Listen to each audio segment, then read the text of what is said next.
अऊज़ु बिल्लाहि मिनश्शैतानिर्रजीम बिस्मिल्लाहिर्रहमानिर्रहीम। अल्लाहुम्मा सल्लि अला सय्यिदिना व मौलाना मुहम्मदिन व अला आलि सय्यिदिना व मौलाना मुहम्मदिन व बारिक वसल्लिम अलैहि।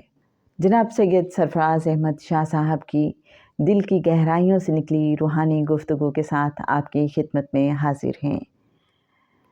किताब है जी जहान फ़कीर और इसके पेज 52 पे चलते हैं। सवाल है, कायनात की इब्तिदा बिग बैंग से हुई। कुछ स्कॉलर्स इस बारे कुरानी तौजीहात भी पेश करते हैं और कहते हैं ये कायनात मुसलसल फैल रही है, इसके फैलने में क्या हिकमत है और इसका फ़ाइनल थ्रेशोल्ड क्या है। आइए देखते हैं जनाब मुर्शिद कामिल सैयद सरफराज अहमद शाह साहब इसका क्या जवाब देते हैं।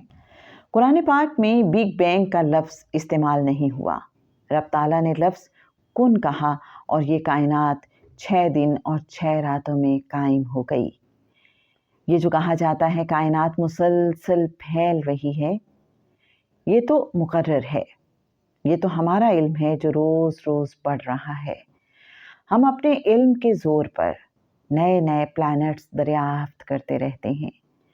जूं जूं ज़्यादा ताकतवर टेलीस्कोप्स बन रही हैं, हम नए नए प्लैनेट्स दरियाफ्त करते जा रहे हैं।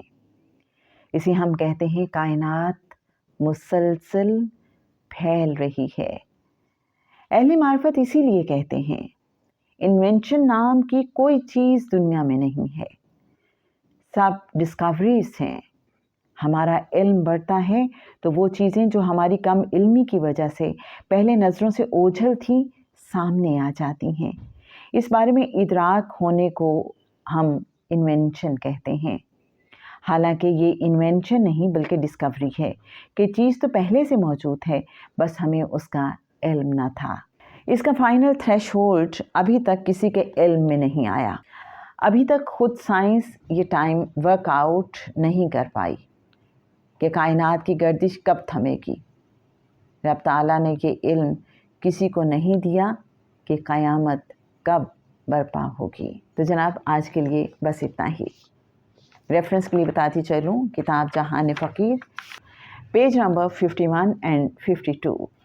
अल्लाहुम्मा सल्लि अला सय्यिदिना व मौलाना मुहम्मदिन मादिनिल जूदि वल करम व अला आलिहि व सहबिहि व बारिक वसल्लिम।